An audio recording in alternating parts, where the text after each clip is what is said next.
I had been driving for what felt like forever, the road stretching out endlessly in front of me. I was somewhere in the middle of nowhere, a desolate stretch of back roads flanked by empty fields and dark woods. My GPS had failed miles ago, and the gas gauge was dangerously close to empty. I was alone with no cell service, and night had fully descended, casting everything in a murky darkness. As my car sputtered and I started to feel the growing dread of being stranded, I spotted a gas station in the distance. Its dim, flickering neon sign seemed to appear from nowhere, casting an unnatural glow in the midst of the darkness. The building looked old, almost abandoned, its walls stained and peeling, windows clouded with grime. There was something unsettling about its presence, standing alone in the emptiness like a forgotten relic. But I didn't have the luxury to question it. I pulled into the station, and as I did, I felt the uneasy stillness around me. The pump creaked as I lifted the nozzle, the sound too loud in the dead silence. I glanced around, noticing that there were no other cars, no signs of life anywhere. The surrounding landscape felt impossibly far from any trace of civilization. Still, I needed gas, and there was no turning back now. Inside the station, the faint glow of a single flickering bulb illuminated a small, empty room. The shelves were bare, dust coating the surfaces like they hadn't been touched in years. But what caught my eye was the man behind the counter, or rather, the figure that stood there, almost blending into the dimness. He was thin, unnaturally so, his skin stretched tight over his frame. His eyes were unsettling, wide and glassy, as if they hadn't blinked in a long time. He didn't move, didn't acknowledge me, but I could feel his gaze. I handed him the cash I had, grateful to escape the heavy stillness inside the building. The pumps groaned as I filled my tank, the liquid sloshing slowly as though it didn't want to leave the bowels of the ancient machine. The surrounding silence felt suffocating now, every sound amplified. The only light came from the failing neon sign, casting an eerie, pulsating glow across the deserted lot. I tried to shake off the growing discomfort. The gas station was old, that's all. My nerves were frayed from the long drive. But there was something unsettling about the way the shadows clung to the corners of the building, the way the light seemed to struggle to penetrate the gloom.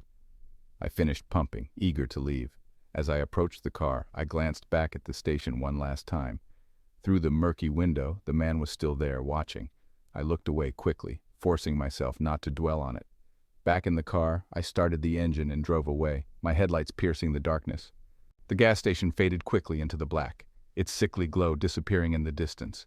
Relief washed over me for a moment, but then I glanced down at my dashboard. My gas gauge hadn't moved, it was still near empty. Panic tightened in my chest.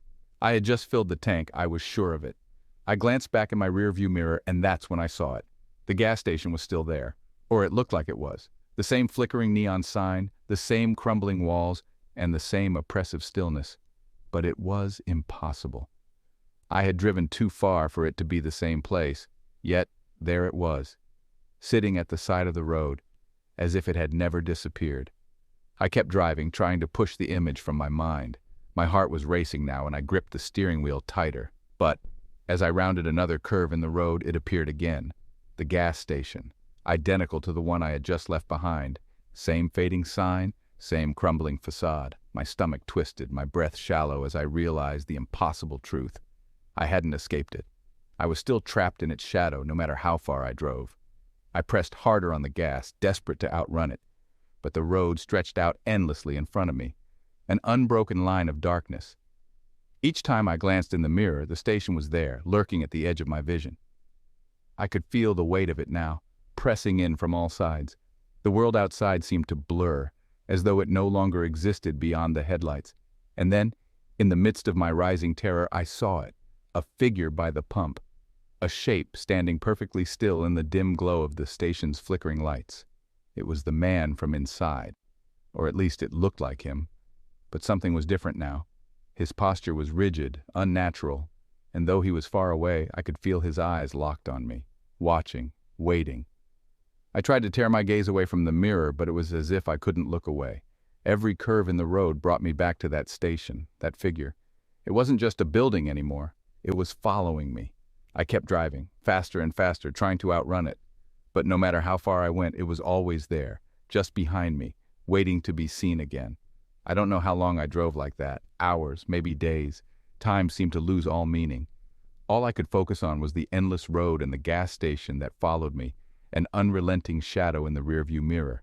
And then as the sun finally began to rise, the sky lightening just enough to bring the world back into focus, I dared one last glance in the mirror.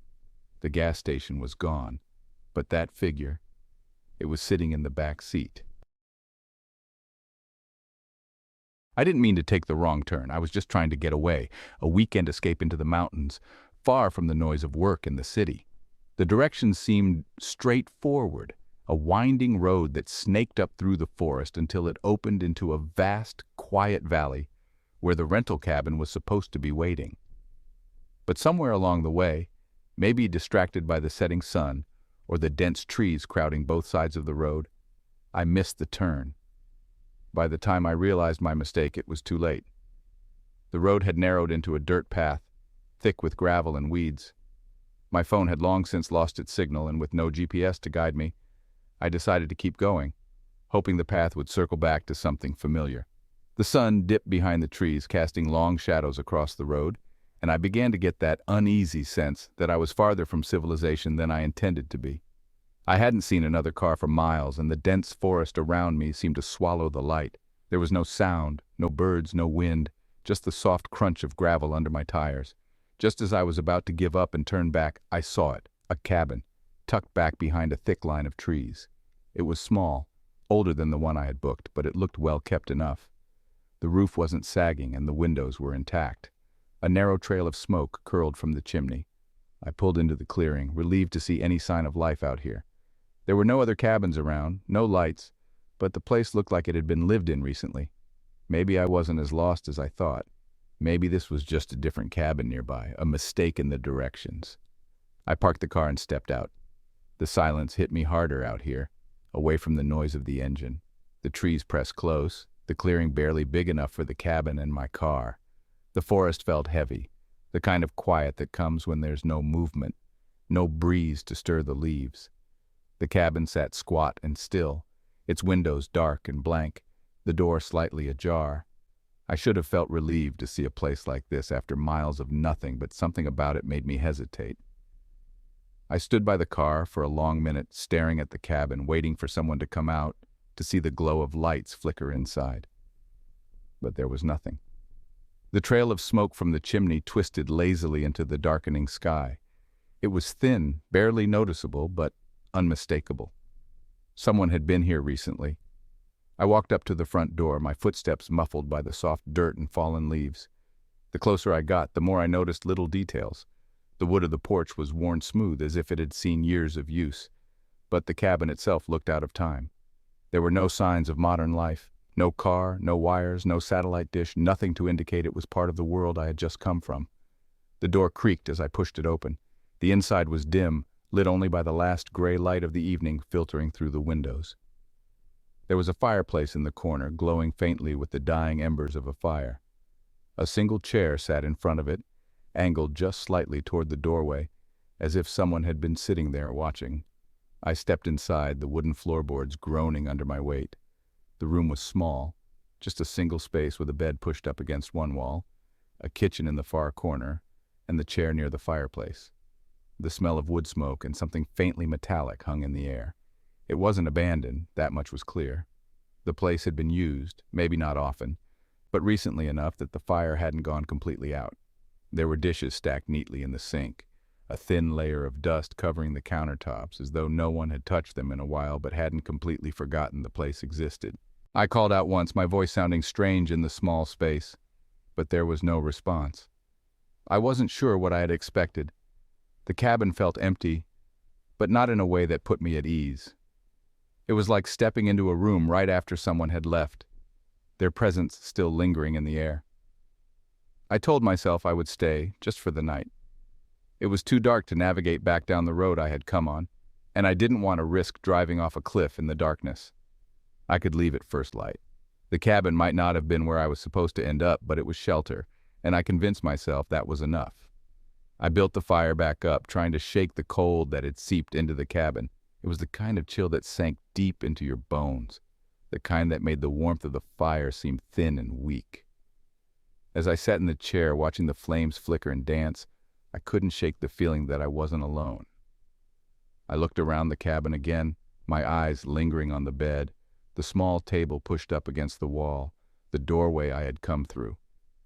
Everything seemed ordinary enough, but there was something wrong about the way it all fit together. It was subtle, barely noticeable, but the longer I sat there, the more it gnawed at me. The angles of the room seemed strange, like the walls didn't quite line up the way they should have. The shadows cast by the firelight stretched too far, too thin, as if the cabin was trying to swallow the light. I didn't sleep. I couldn't. Every time I closed my eyes, I heard faint sounds, footsteps creaking across the floorboards, the soft shuffle of movement just beyond the edge of the firelight. But when I opened my eyes, the cabin was still, the fire crackling softly in the hearth, the shadows unmoving. I told myself it was the wind, the old wood settling, anything to explain the creeping dread that had settled over me. As the hours dragged on, I noticed something else. The chair, the way it had been positioned, facing the doorway. I had angled it back toward the fire when I sat down, but now it was back where it had been, turned slightly toward the door. I stared at it, my heart hammering in my chest, trying to convince myself I had just imagined moving it. But the feeling of being watched, of something lurking just beyond the edge of the room, grew stronger. I couldn't take it anymore. I grabbed my things, throwing them haphazardly into my bag, and bolted for the door. As I stepped outside, the cold night air hit me like a slap, but it didn't matter. I needed to get away, to leave that cabin behind. But when I looked back, just before climbing into my car, the cabin was gone. I blinked, my breath catching in my throat. There was nothing there. No smoke, no porch, no cabin. Just the dark, empty clearing, the trees swaying gently in the wind.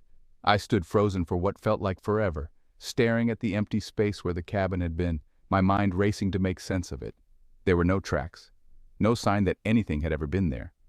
The road I had driven up was still in front of me, but the cabin had vanished, as if it had never existed. I didn't wait to see if it would reappear. I got in the car and drove, the road twisting and turning beneath my tires. It wasn't until I was miles away, back on the main highway, that I allowed myself to breathe. I never found the cabin again. I looked on maps, searched for any sign of it, but there was nothing. No record of a building ever being there, no mention of it in town. But sometimes, late at night when I'm alone, I can still smell the faint scent of wood smoke, hear the soft creak of footsteps just outside my door. The cabin is still out there, somewhere, waiting. I was driving through the back roads of farm country late one summer night, the kind of road that twists and turns through endless fields, where the crops grow tall and the land seems to stretch on forever. I had left the last town behind hours ago, and it felt like I was the only person in the world, the only one still awake under a sky full of stars. The moon was a thin sliver, barely casting enough light to make out the landscape. The road ahead was narrow, just wide enough for my car, and bordered by fields of corn that reached far into the sky. They swayed gently in the breeze, their whispering leaves creating a constant rustling sound that filled the silence. The monotony of the road, the quiet hum of the engine, and the steady rustle of the corn made me feel detached, like I was driving through some endless, dreamlike stretch of land. It was almost 2 a.m. when I first saw her. There, standing in the middle of the road, was a woman. She was tall and thin, her back to me, dressed in a long white gown that fluttered faintly in the breeze. Her hair hung down her back in tangled waves, dark against the pale fabric of her dress. She stood motionless, directly in the path of my car. I slammed on the brakes, my tires screeching on the asphalt as I came to a stop just feet from her. My heart pounded in my chest, and for a moment I just stared. She didn't move, didn't turn around. She stood there like a statue, completely out of place in the stillness of the night. The light from my headlights cast long shadows around her, making her figure seem unnaturally tall, the edges of her form blending with the darkness of the fields. I honked the horn once, hoping she'd move, but she didn't react, didn't shift an inch. It was as though she didn't hear me, didn't even acknowledge the car that had nearly hit her. I felt an uneasy chill crawl up my spine. There was no reason for her to be out here. No houses nearby, no other cars on the road. She was completely alone. I rolled down my window intending to call out, but something stopped me. The night had fallen into an unnatural silence. The corn, which had been rustling softly just moments before, was now utterly still. The air around me felt frozen, as if the entire world was holding its breath. She started to move then, but not in the way I expected. Slowly, her head began to turn, but her body stayed facing forward. It was a strange, unsettling motion, her neck twisting until I could see the outline of her profile. Her face was pale, almost luminescent in the glow of my headlights, but her eyes were what made my breath catch. They were wide open, hollow, staring blankly into the distance, as if she was seeing something far beyond me. I pressed harder on the gas and swerved around her, my tires kicking up gravel as I sped down the road. My hands gripped the steering wheel tightly, my knuckles white in the faint glow of the dashboard. I kept glancing in the rearview mirror, expecting to see her standing there, still in the middle of the road, but she was gone. The road behind me was empty, stretching out endlessly into the night. Relief washed over me briefly, but I couldn't shake the image of her face, those lifeless eyes staring back at me. I told myself it had been some kind of illusion, maybe a trick of the light or exhaustion creeping in after hours of driving. I had probably imagined it. I kept driving, trying to focus on the road ahead, but the night felt different now. The cornfields on either side seemed darker, the shadows deeper. The quiet hum of the engine was no longer comforting, and the night no longer felt serene. I caught movement in the corner of my eye. I turned my head briefly, and there she was again, standing in the cornfield just off the road. Her white dress billowed slightly in the wind, but her body remained perfectly still. Her face was angled toward me now, those vacant eyes locked onto mine, watching me as I passed. I kept driving, my pulse racing, refusing to look again. My mind was reeling, searching for some explanation, but none came. I hadn't imagined her. She was there, standing in the field, watching me, just as she had stood in the road. The road twisted and turned through the dark fields, and each time I rounded a curve, I braced myself for her to appear again. And each time she did. Sometimes she was far back in the field, barely visible in the shadows. Other times she was closer, standing at the edge of the road as if she had been waiting for me, always watching. It felt as if the night itself had become endless. No matter how far I drove, the road stretched on, the dark cornfields unchanging. The moon hung low in the sky, offering no comfort, no light to break the suffocating darkness. I kept my eyes forward, determined not to look into the fields, but it didn't matter. I could feel her presence, just beyond the edge of the road, always there. After what felt like hours, I finally saw lights in the distance, the faint glow of a small motel, the first sign of life I had seen in miles. I pulled into the parking lot and parked the car, my body trembling with exhaustion and nerves. I stumbled into the motel lobby and rented a room, hoping that sleep would bring some relief, some sense of normalcy. But that night, I couldn't shake the feeling that I was still being watched. The room was quiet, the thin curtains barely keeping out the dim glow of the parking lot lights. I lay in bed, staring at the ceiling, every creak of the old building sending my heart racing. My mind kept drifting back to the woman in the cornfield, her blank eyes following me through the darkness. I eventually drifted into an uneasy sleep, but it didn't last long. A soft rustling sound outside the window pulled me awake. It was faint at first, like the wind brushing against the corn.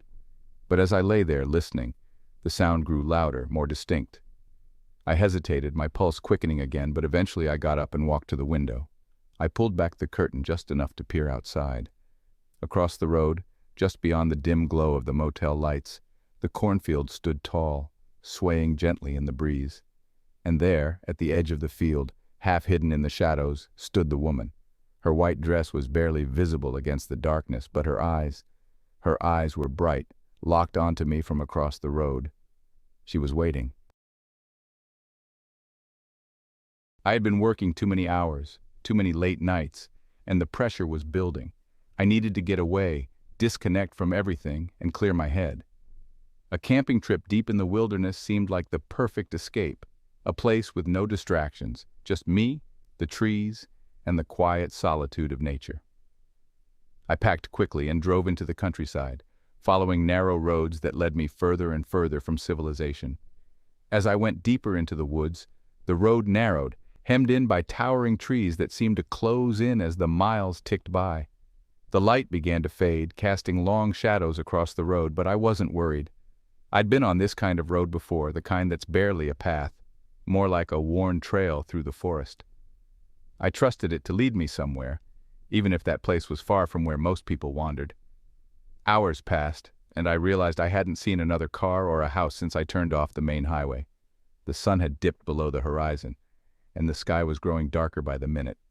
The trees on either side of the road seemed denser now, their gnarled branches twisting toward the sky, blocking out what little light remained. Still, I kept going, certain that the road would lead me to some kind of clearing, a place to set up camp for the night. Finally, after what felt like an eternity, I found a small pull-off spot and parked. I grabbed my gear and walked into the woods a bit, setting up my tent in a small clearing. The evening air had grown cooler, and the sounds of the forest surrounded me. Rustling leaves, the occasional call of a distant bird, the creak of old trees swaying in the breeze. It was peaceful, exactly what I needed. But as night fell, the forest grew darker and quieter, the usual noise of nocturnal animals fading away, leaving behind an eerie silence that hung in the air. I lay in my tent staring at the ceiling, trying to shake the strange feeling that had crept over me. Sleep was elusive. Every crack of a twig or shuffle in the undergrowth sent a jolt through me. Eventually, I gave up trying to rest and resolved to leave at first light. When morning came, I hurriedly packed up my things, eager to get back on the road. But when I walked back to where I had parked, I stopped cold. The road was gone. I stood there, staring in disbelief. The narrow dirt path I had driven down, the one that had led me deep into the woods, had vanished.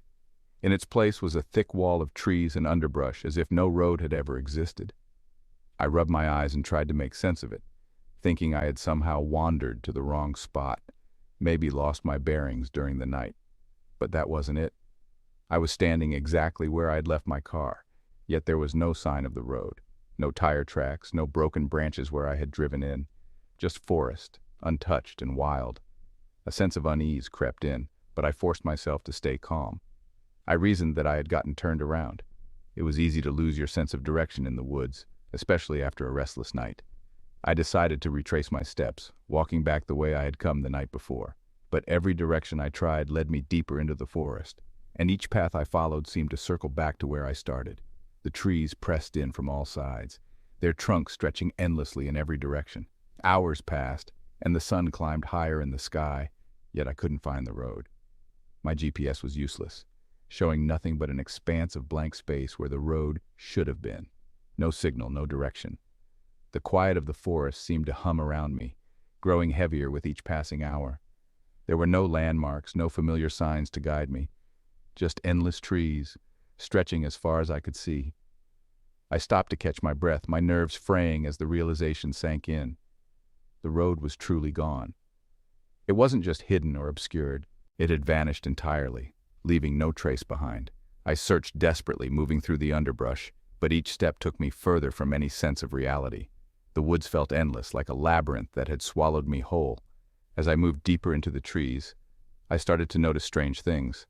The trees around me weren't natural anymore. They seemed twisted, warped in ways that defied logic. Their bark was gnarled and blackened, their branches curling unnaturally toward the ground. They appeared ancient, yet decayed, as though they had been there for centuries but were slowly rotting away. Their roots knotted together across the forest floor, making every step treacherous. I pressed on, my growing exhaustion battling with the need to find some way out. But as the hours dragged on, the forest began to change again. The light filtering through the canopy seemed dimmer, more distorted, casting long, distorted shadows across the forest floor. The trees seemed closer now, as though they were shifting, closing in around me. At one point, I stumbled across a small clearing, a break in the endless trees. For a brief moment, I thought I'd found the road again.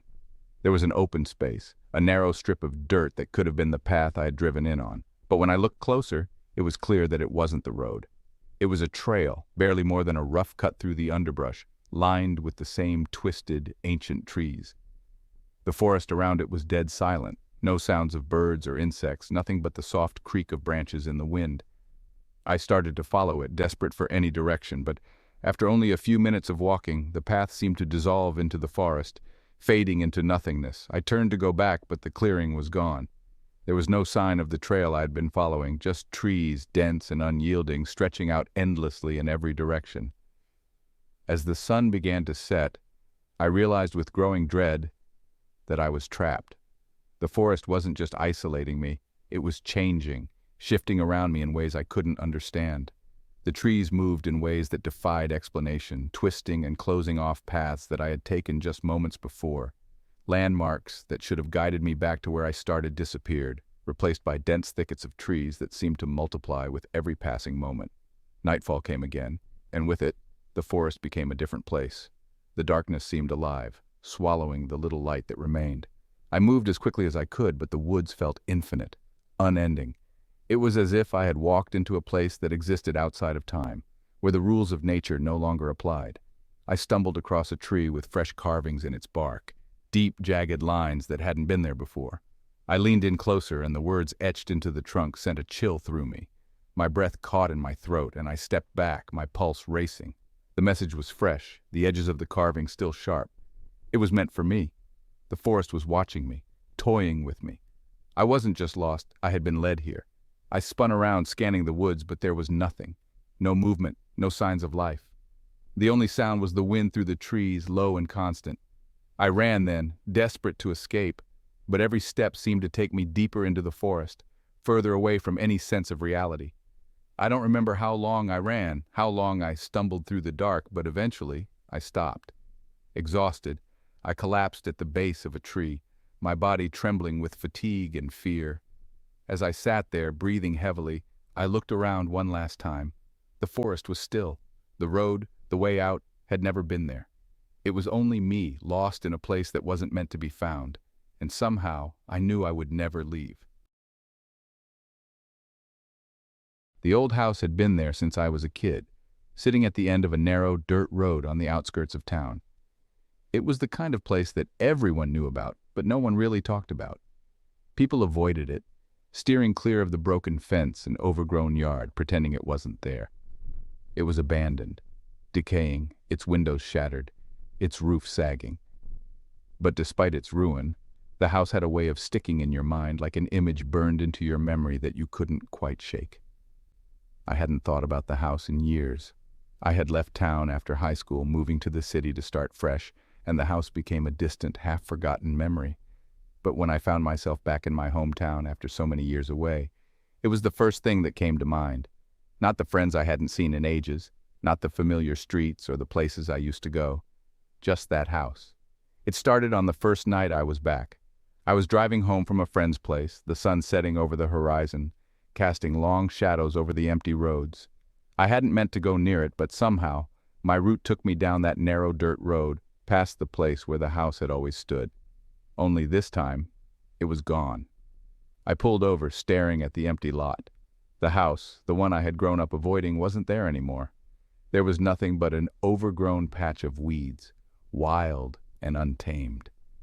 I got out of the car, feeling a strange, creeping unease as I stepped toward the spot where the house had been. The ground was soft under my feet, the grass taller than I remembered. It looked like no one had been there in years, like the house had never existed at all. I shook it off, chalking it up to time and the town's quiet way of letting things decay. Maybe they had finally torn it down, left it to be swallowed by the weeds and wildflowers. I got back in my car and drove home, feeling the weight of the past lift from my shoulders. It was just an empty lot now, nothing more. But later that night, as I lay in bed, the image of the house crept back into my mind. I tried to push it away, but the memories came flooding in. The way it had looked, leaning to one side, its windows dark and hollow, the yard choked with weeds that swayed in the wind. I hadn't thought about it in years, but now I couldn't stop. It felt like the house had imprinted itself in my mind, a permanent fixture in the background of my thoughts. The next day, I decided to head into town. The morning was bright and clear, the kind of day that should have washed away any lingering unease. I drove the back roads, winding through the familiar streets of my childhood until I saw it, the house. I slammed on the brakes, my heart pounding. It was there, standing at the corner of a quiet street just beyond the edge of town. The same house, the same broken windows and sagging roof. It was impossible, but there it was, as real as anything. I sat in the car for a long moment, staring at it, trying to convince myself that I wasn't seeing what I thought I was. But there was no mistaking it. It was the same house from my childhood, the same house that had vanished just the night before. I drove past it, my mind spinning. I couldn't make sense of it. The house was in a different place, miles from where it had always been. There was no explanation, no rational reason for it. I told myself I had made a mistake, maybe confused one old house with another. But I knew that wasn't true. I didn't tell anyone about it. Who would believe me? How could I explain that the house I had seen disappear one night had reappeared miles away the next day? I tried to ignore it, tried to go about my day. But the image of the house lingered in my mind. No matter where I went, I couldn't shake the feeling that it was somehow following me. A few days later, I saw it again. This time, it was on the outskirts of town, at the end of a long, empty stretch of road that led toward the woods. I was out for a drive, trying to clear my head, when I spotted it in the distance. The house. It looked exactly the same as before, broken, decayed, leaning slightly to one side. The yard was still overgrown, the windows dark and empty. I pulled over, staring at it in disbelief. It was closer this time, more familiar, like it had crept toward me while I wasn't looking. I felt a shiver crawl up my spine, and I quickly turned the car around, driving away as fast as I could. But as I drove, the sensation of being watched lingered, a weight that pressed against my thoughts, as if the house itself was somehow aware of me. The sightings became more frequent after that. Every few days I'd catch a glimpse of it, always in a new location, always closer than before. Once I saw it sitting at the edge of the town park, hidden between the trees. Another time it was perched at the top of a hill, overlooking the old highway that led out of town. No matter where it appeared, it was always the same house, unchanged, its empty windows watching silently. I started to avoid certain roads, certain parts of town, convinced that the house was trying to follow me. But it didn't matter where I went. It always found me. Every time I thought I had put enough distance between myself and that place, it would appear again, closer, more familiar. Then, one night, I woke with a start. I couldn't shake the feeling that something was wrong, that something was near. I got out of bed and walked to the window, looking out into the darkness beyond my front yard. At first I saw nothing, just the quiet street and the trees swaying gently in the wind. And then I saw it. The house was there, standing at the edge of my yard, looming in the shadows. Its windows glinted faintly in the moonlight, dark and hollow, as if waiting for me to notice it. It had come for me, and now it was here, closer than ever before. I backed away from the window, my pulse racing. It wasn't just following me anymore, it was moving in, surrounding me slowly, as though it were claiming the space around me. The house had found me, and it was no longer content to stay in the shadows. It was here, at my doorstep, and I knew somehow that it wasn't going to leave. No matter where I went, no matter how far I ran, it would always find me. It was never truly gone. The house had followed me home,